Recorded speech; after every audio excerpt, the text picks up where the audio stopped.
Hello students. आज हम BSc first year organic chemistry का जो थर्ड यूनिट है जिसमें एल्केन्स, साइक्लो एल्केन्स, एल्कीन्स और एल्काइंस का पार्ट है, उसमें हम साइक्लो एल्केन वाला पार्ट डिस्कस करने जा रहे हैं। लास्ट पार्ट में हमने एल्केन्स के जो हेलोजिनेशन रिएक्शन है, वो हेलोजिनेशन रिएक्शन क्या होती है, कैसे होती है, उसका रिएक्टिविटी और सेलेक्टिविटी वाला पार्ट डिस्कस किया था। आज हम साइक्लोएल्केन्स के बारे में जनरल डिस्कशन करेंगे। Now what are cycloalkanes? जैसा कि नाम से स्पष्ट है, दे आर साइक्लिक कंपाउंड्स, चक्रीय यौगिक है, यानी कि इसमें परमाणुओं का चक्र होता है। So cycloalkanes are alkanes which have some of their carbon atoms arranged in a ring. Ring के रूप में कार्बन अरेंज होते हैं। Rings of different size beginning from 3 carbon are possible, क्योंकि यदि वलय है तो वलय के लिए कम से कम 3 कार्बन होना आवश्यक है। तो जो least number of carbon atom है साइक्लोएल्केन में, वो साइक्लोप्रोपेन है, जिसका इस तरह का स्ट्रक्चर होता है। तो ये है cyclopropane which has cyclic chain of 3 carbon, cyclobutane which has cyclic chain of 4 carbon, cyclopentane which has cyclic chain of 5 carbon, cyclohexane which has cyclic chain of 6 carbon.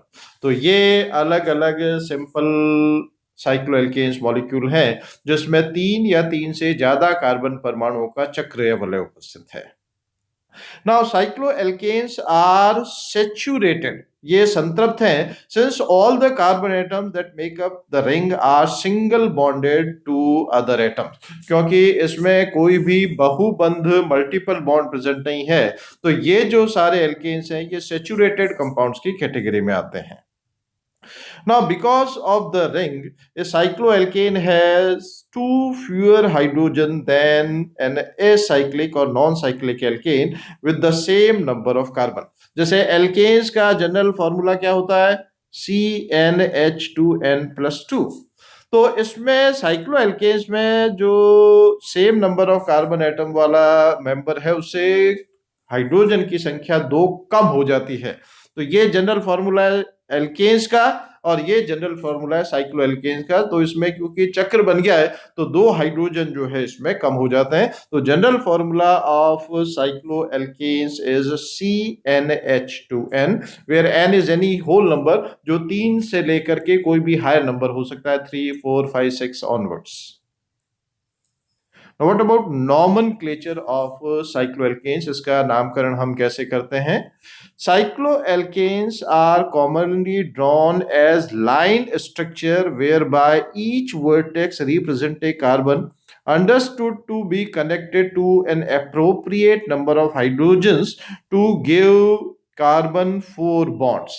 Cycloalkane जो है उनको हम लाइन स्ट्रक्चर या रेखा संरचना के द्वारा भी दर्शा सकते हैं, और हर एक वर्टेक्स जो है वो एक कार्बन को रिप्रेजेंट करता है। जैसे ये स्ट्रक्चर है, तो ये जो 3 वर्टेक्स हैं, ये तीनों वर्टेक्स जो है वो कार्बन को रिप्रेजेंट करते हैं।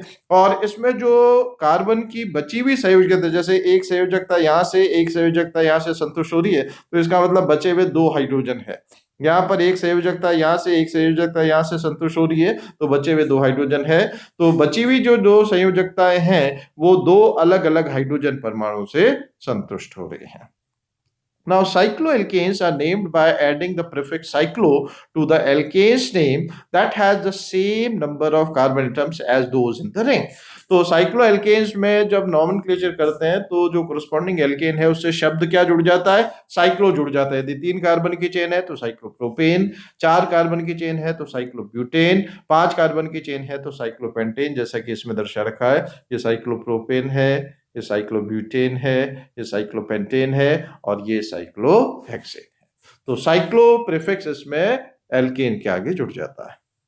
Now what about conformation of cycloalkane? Cycloalkane के स्वरूपण की यदि हम बात करें, the bond angle in straight chain alkanes is normally 109 degree 28 minute या 109.5 degree. This is expected for a tetrahedral arrangement of bond that are not restricted. तो जो straight chain alkene होते हैं, सीधी श्रृंखला वाले एल्केन होते हैं, उसमें जो बॉन्ड एंगल या बंध कोण होता है वो चतुष्फलकीय संरचना होने के कारण टेट्राहेड्रल एंगल होता है, जिसका मान 109 डिग्री 28 मिनट या 109.5 डिग्री होता है, जिसको हम इस तरह से यहाँ पर ये दर्शा सकते हैं। अब जो साइक्लोएल्केन्स होता है उसमें जो बॉन्ड एंगल है वो टेट्राहेड्रल एंगल नहीं रह सकता। जैसे नॉर्मल यदि कोई साइक्लिक कंपाउंड है जिसमें n number of carbon atom है रिंग है, तो बॉन्ड एंगल हम इस फॉर्मूला से निकाल सकते हैं n-2/n इंटू 180। तो इस तरह से यदि हम साइक्लोप्रोपेन में यदि बॉन्ड एंगल निकालते हैं तो वो 60 डिग्री आना चाहिए, यदि साइक्लोब्यूटेन में निकालते हैं तो वो 90 डिग्री आना चाहिए, साइक्लोपेंटेन में निकालते हैं तो 108 डिग्री आना चाहिए, और साइक्लोहेक्सेन में निकालते हैं तो 120 डिग्री आना चाहिए। However, when the carbon atoms form part of a ring, the angle will be controlled by the requirement of the ring.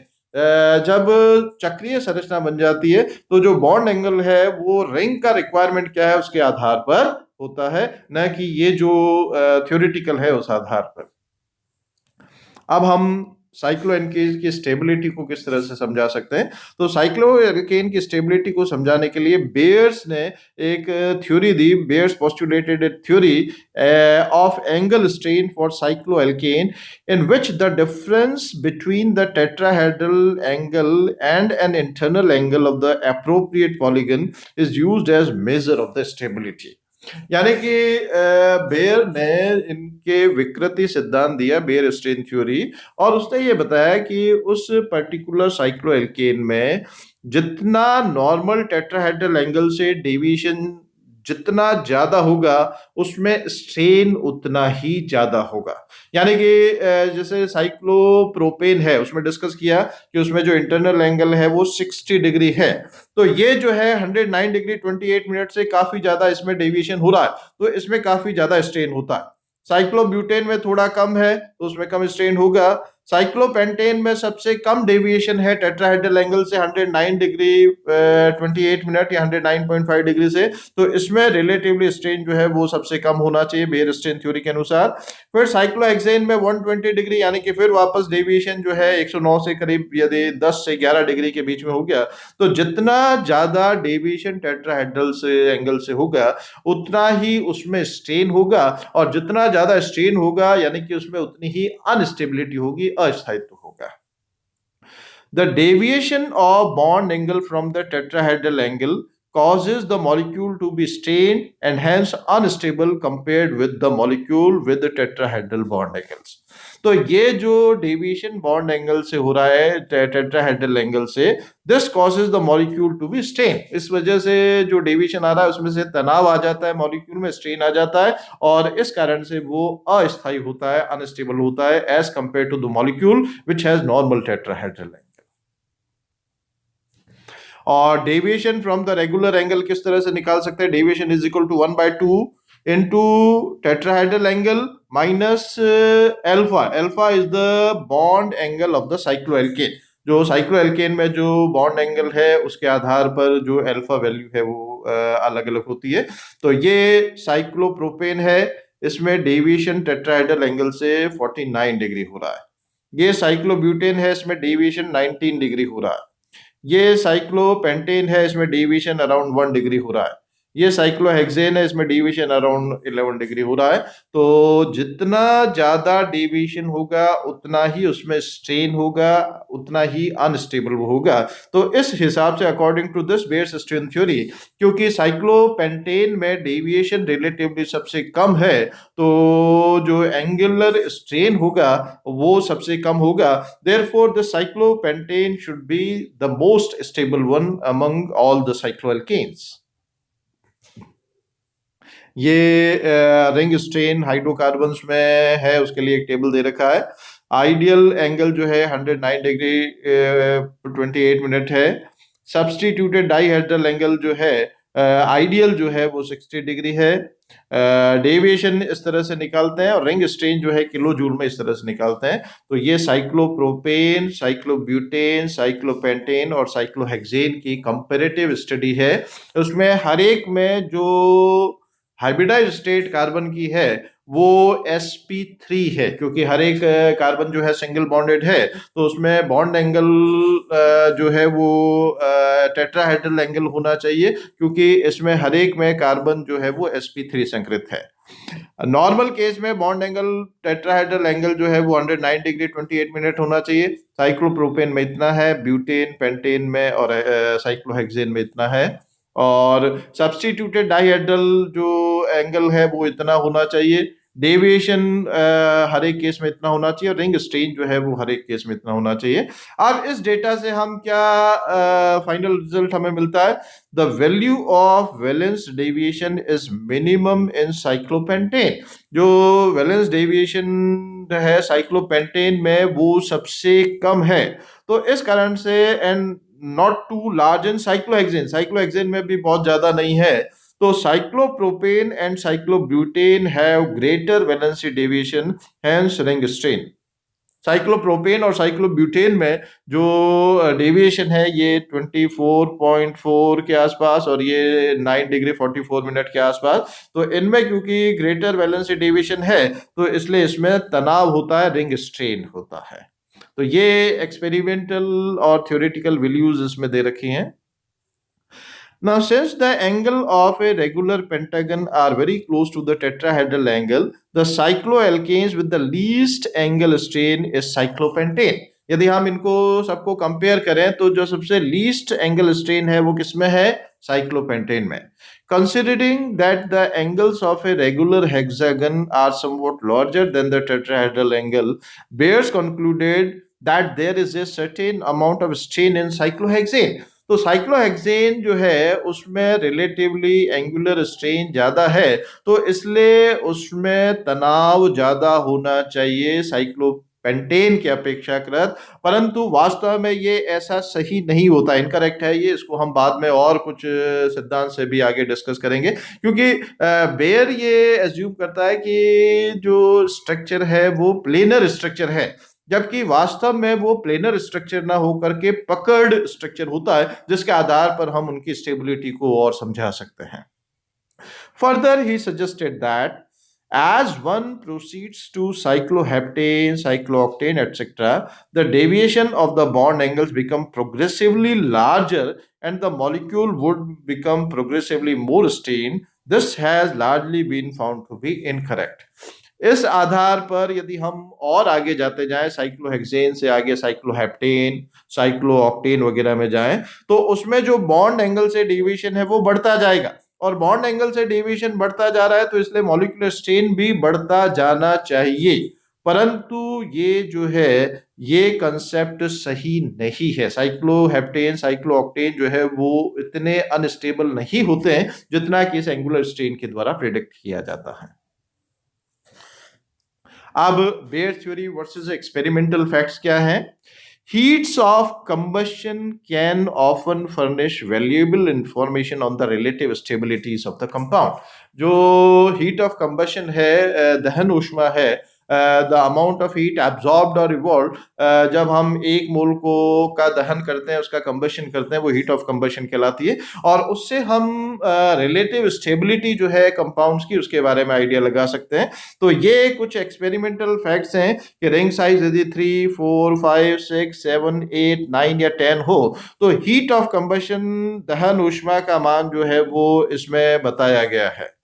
Now, heat of combustion for an open chain alkane per CH2 is 157.4 kilocalorie per mole.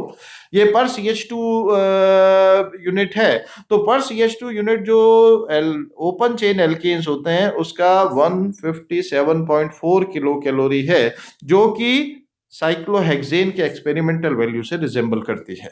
Apparently, cyclohexanes are just as stable as straight chain alkane. तो इस आधार पर क्या होना चाहिए कि cyclohexane जो है जितने ओपन चेन एल्केन स्थायी होते हैं उतने ही स्थायी होने चाहिए इस एक्सपेरिमेंटल वैल्यूज के अनुसार। नाउ स्टेबिलिटी ऑफ साइक्लोएल्केन्स और बेयर स्ट्रेन थ्योरी से रिलेटेड और चीजें क्या है? All ring systems are planar. जो बेयर स्ट्रेन थ्योरी है वो ये प्रपोज करती है कि जितने भी रिंग सिस्टम है वो प्लेनर हैं, and deviation from normal tetrahedral results into unstable cycloalkane, क्योंकि उन साइक्लोएल्केन्स में नॉर्मल टेट्राहेड्रल एंगल या सामान्य चतुष्फलकीय कोण से डेविएशन होता है, इसलिए वो अस्थायी होते हैं। The larger ring system involves a negative strain, hence do not exist. जो लार्जर रिंग सिस्टम है, जो बड़ी वलय वाले जो साइक्लोएल्केन्स हैं, उसमें नेगेटिव स्ट्रेन होता है, इसका मतलब वो एग्जिस्ट नहीं करते हैं। According to Baeyer strain theory ऐसा होना चाहिए। The bond angle in cyclohexane and higher cycloalkanes are not larger than 109.5 degree because the carbon rings of those compounds are not planar but they are puckered। क्योंकि जो higher cycloalkenes होते हैं जिसमें 6 या 6 से ज्यादा कार्बन होते हैं, उसमें जो रिंग है वो प्लेनर रिंग नहीं होती, वो पकड़ होती है। उसमें प्लेनर स्ट्रक्चर न रह करके नॉन प्लेनर स्ट्रक्चर हो जाता है, पकड़ रिंग स्ट्रक्चर होती है, तो इसलिए उसमें जितना डेविएशन होना चाहिए उतना डेविएशन नहीं होता है। The ring of cyclopropane is triangle. All the three angles are of 60 degree in plane of in place of 109.5 degree normal tetrahedral angle to adjust them into triangle ring system। Cyclopropane में जो bond angle होता है वो 60 degree होता है, जो कि सामान्य चतुष्फलकीय कोण से बहुत ही ज्यादा कम है, तो इसलिए इसमें काफी डेविएशन होने के कारण स्ट्रेन होता है। In same manner, cyclobutane is square and the bond angles are of 90 degree in place of 109.5 degree। Cyclobutane में भी बॉन्ड एंगल हालांकि sp3 कार्बन है, पर उसमें टेट्राहेड्रल एंगल ना होकर के 90 डिग्री एंगल होता है, to adjust them into square ring system में एडजस्ट होने के लिए।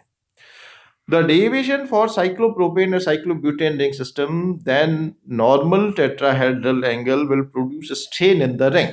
क्योंकि उसमें डेविएशन हो रहा है टेट्राहेड्रल एंगल से, तो that will produce strain in the ring. The ring strain will make them unstable, और उस रिंग स्ट्रेन के कारण से वो अनस्टेबल होता है, अस्थायी हो जाता है, as compare to the molecule which have tetrahedral bond angle. So cyclopropane and cyclobutane will easily undergo ring opening reaction।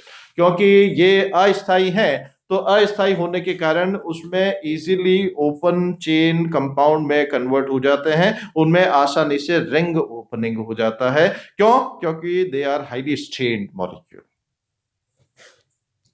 The normal tetrahedral bond angle value is 109 degree 0.5 degree. Cyclopropane से हम compare कर रहे हैं तो deviation इसमें इतना है। इसी तरह से यदि हम साइक्लोब्यूटेन में देखें तो डेविएशन इतना है। The deviation is higher for cyclopropane than cyclobutane, therefore cyclopropane is more prone to undergo ring opening reaction. क्योंकि साइक्लोप्रोपेन में डेविएशन जो है वो साइक्लोब्यूटेन से ज्यादा है, इसका मतलब साइक्लोप्रोपेन में ज्यादा तनाव या स्ट्रेन है, तो इसलिए रिंग ओपनिंग साइक्लोप्रोपेन में साइक्लोब्यूटेन की अपेक्षा आसानी से होगा, इजीली होगा। It will make cyclopropane less stable then cyclobutane. अब बेयर्स स्ट्रेन थ्योरी की लिमिटेशन क्या है? Bayer was not able to explain the effect of angle strain in larger ring system। जो लार्जर रिंग सिस्टम है, cyclopentane, cyclohexane या उससे भी ज्यादा बड़ी, तो उसमें इफेक्ट ऑफ एंगल स्ट्रेन को बेयर स्ट्रेन थ्योरी से नहीं समझाया जा सकता। Now according to Baeyer, cyclopentane should be much stable than cyclohexane, but practically it is reversed. यदि हम एंगल डेविएशन देखें तो साइक्लोपेंटेन में एंगल डेविएशन कम है एज कंपेयर टू साइक्लोहेक्सेन, तो इसलिए साइक्लोपेंटेन जो है वो साइक्लोहेक्सेन से ज्यादा स्टेबल होना चाहिए theoretically according to this Baeyer strain theory, जबकि वास्तव में ऐसा होता नहीं है। Cyclohexane is actually much more stable than cyclopentane, तो वो क्यों है उसको बेयर स्ट्रेन थ्योरी से नहीं समझाया जा सकता। Larger ring systems are not possible according to Bayer's as they have negative strain, but they exist and are much stable। अब यदि हम बेयर स्ट्रेन थ्योरी के आधार पर ही स्टेबिलिटी को समझाना चाहें तो उसमें जो लॉन्ग चेन वाले साइक्लिक साइक्लोएल्केन्स हैं उसमें नेगेटिव स्ट्रेन होता है और नेगेटिव स्ट्रेन होने के कारण वो एग्जिस्ट नहीं करने चाहिए, जबकि वास्तव में वो एग्जिस्ट करते हैं और वो काफी अधिक स्थायी भी होते हैं। तो ऐसा क्यों होता है उसको इस बेयर स्ट्रेन थ्योरी के द्वारा नहीं समझाया जा सकता। Larger ring systems are not planar but puckered to eliminate ring strain। जो लार्जर रिंग सिस्टम है वो जो मॉलिक्यूल होते हैं वो प्लेनर ना होकर के वो पकड़ होते हैं, और वो पकड़ क्यों होते हैं? तो जो एंगल स्ट्रेन है उसको एलिमिनेट करने के कारण वो इस तरह का स्ट्रक्चर अटेन कर लेते हैं कि उसमें प्लेनरिटी जो है वो डिस्टर्ब हो जाती है and they attain the puckered structure. Now where does Baeyer theory fail? क्यों होती है, इसका कारण क्या है? The Baeyer system theory fails for larger ring because the angle that Bayes used for each ring was based on the assumption that the rings of all cycloalkanes are planar। planar हम मानते हैं जबकि वास्तव में planar नहीं होता है।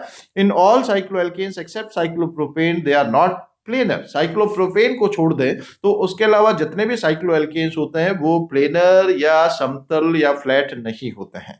The reality is that cycloalkanes tend to adopt puckered three-dimensional conformation that allow all the bonds angle to be nearly tetrahedral। इसमें क्या होता है, वास्तव में वो प्लेनर स्ट्रक्चर छोड़ करके पकड़ स्ट्रक्चर गेन कर लेते हैं थ्री डायमेंशनल कन्फर्मेशन में, और उस पकड़ स्ट्रक्चर के द्वारा उनके जो एंगल हैं वो टेट्राहेड्रल एंगल के आसपास हो जाते हैं।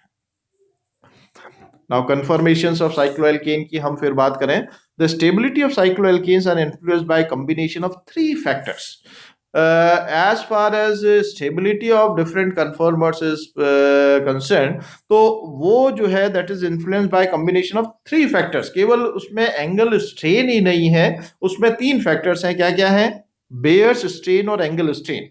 The strain due to expansion और कंप्रेशन ऑफ बॉन्ड एंगल, जो नॉर्मल टेट्राहेड्रल एंगल से कम या ज्यादा में एक्सपेंशन या कंप्रेशन होता है उसकी वजह से एंगल स्ट्रेन होता है। There is increase in energy when bond deviate from optimum tetrahedral angle. जब ऑप्टिमम टेट्राहेड्रल एंगल से डेविएशन होता है तो उसकी ऊर्जा जो है उस रूप की बढ़ जाती है। Now second is torsional strain और बॉन्ड स्ट्रेन। टॉर्शन स्ट्रेन या बॉन्ड स्ट्रेन भी उसकी जो स्टेबिलिटी है उसको इफेक्ट करता है। The strain due to the eclipsing of bonds on neighbouring atom.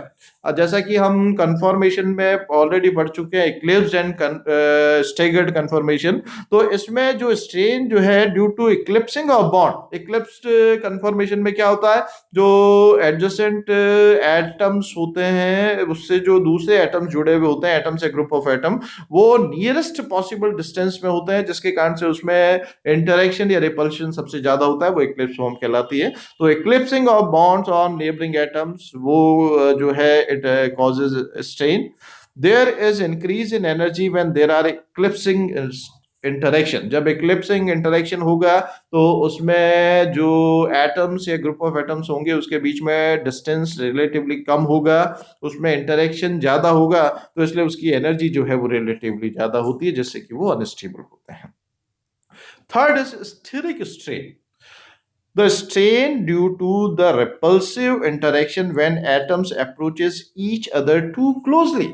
जब परमाणु या परमाणुओं के समूह जो है वो आपस में काफी समीप आ जाते हैं तो उसमें त्रिविन्यासी बाधा या स्टेरिक स्ट्रेन भी हो जाता है, जिसके कारण से स्टेबिलिटी कम हो जाती है।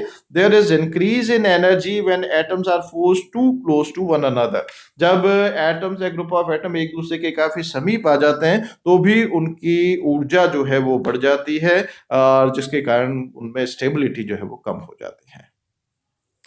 The ring strain of a cycloalkane is a combination of the effects of angle strain, torsional strain और steric strain.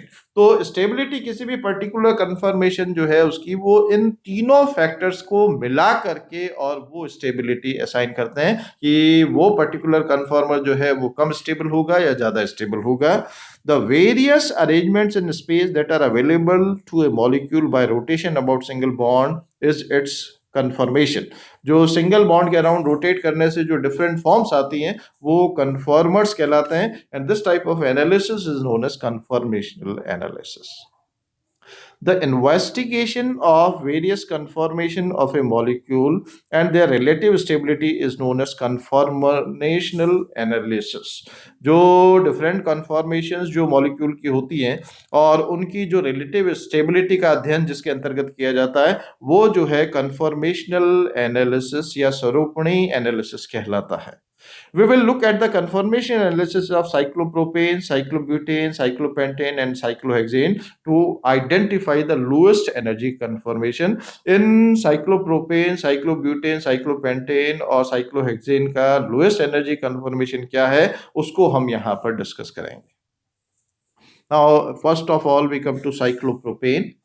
Cyclopropane means there is cyclic chain of 3 carbon. These are 3-membered ring carbocycles of formula C3H6 and a ring bond angle of 60 degree. 3 carbon की chain है और उसमें तीनों carbon cyclic chain के रूप में जुड़े हुए हैं और हर एक कार्बन पर 2-2 हाइड्रोजन है और उनमें जो बॉन्ड एंगल का मान है वो 60 डिग्री है। और यहाँ पर जो नॉर्मल टेट्राहेड्रल एंगल जो है उससे जो डेविएशन हो रहा है वो है 49.5 डिग्री एंगल का। अब इसमें हम ओवरलैपिंग जो sp3 के बीच में हो रहा है कार्बन कार्बन बॉन्ड के लिए, जो नियरेस्ट कार्बन कार्बन बॉन्ड है वो sp3 ओवरलैपिंग से बनेगा because all the 3 carbon atoms are sp3 hybridised. This significant angle compression relative to tetrahedral bond angle leads to strain in the cyclopropane. इतना ज्यादा क्योंकि उसमें डेविएशन हो रहा है तो उसमें रिंग स्ट्रेन जो है वो डेवलप होता है। The bonds in cyclopropane rather than being straight are curved like a banana. अब इसमें क्योंकि sp3 जो ऑर्बिटल्स हैं वो इस तरह से ओरिएंटेड है तो उसमें स्ट्रेट ओवरलैपिंग इस तरह का पॉसिबल नहीं है। तो इसमें क्या होता है थोड़ा सा इस तरह से बेंट होकर के और वो ओवरलैपिंग होता है, तो बेंट हो जाने के कारण इसका शेप जो है it is just like a banana. तो इसलिए कार्बन कार्बन के बीच में जो बॉन्ड होता है साइक्लोप्रोपेन में उसको हम बनाना बॉन्ड या केला बंद के नाम से भी जानते हैं। Since the orbitals in cyclopropane are at wrong angles for good overlap, there is a significant angle strain in the ring. अब बॉन्डिंग की बात करें, all 6 carbon hydrogen bond in cyclopropane are eclipsed, this leads to bond strain. यदि हम इसमें इस तरह से ये देखें तो ये एक दूसरे के स्टेट हैं, ये और ये भी एक दूसरे के स्टेट हैं। इस तरह से हम न्यूमैन प्रोजेक्शन फॉर्मूला इसका बनाए तो ये एक तरह से एक्लिप्स फॉर्मेशन की तरह से है। तो एक्लिप्स में इन हाइड्रोजन हाइड्रोजन या इन हाइड्रोजन हाइड्रोजन के बीच में डिस्टेंस जो है वो मिनिमम पॉसिबल डिस्टेंस है, तो इसलिए इनमें इंटरेक्शन सबसे ज्यादा होगा, इनकी ऊर्जा ज्यादा होगी, तो इसलिए ये जो है अनस्टेबल होता है, अस्थायी होता है। As a result of angle strain and torsional strain, cyclopropane is very unstable and therefore more reactive than straight chain alkane. इस तरह के एंगल स्ट्रेन और टॉर्शनल स्ट्रेन के कारण से ये इसकी ऊर्जा काफी ज्यादा होती है, ये काफी अस्थायी होता है और अस्थायी है यानी कि इसकी क्रियाशीलता जो है वो ओपन चेन या स्ट्रेट चेन एल्केन के कंपैरेटिवली ज्यादा होती है। The ring opening reactions of cyclopropane serves to relieve this strain. इसमें क्योंकि वलय में तनाव है, स्ट्रेन है, तो इसलिए इसमें रिंग ओपनिंग आसानी से हो सकता है, आसानी से ये दूसरे यौगिक से क्रिया करके और ओपन चेन कंपाउंड में कन्वर्ट हो जाता है, जिससे कि जो स्ट्रेन है वो रिलीव हो जाता है, जो तनाव है वो खत्म हो जाता है। तो ये है साइक्लोप्रोपेन के बारे में। अब इसको रिमेनिंग पार्ट जो है वो नेक्स्ट पार्ट में आगे डिस्कस करेंगे। Thank you.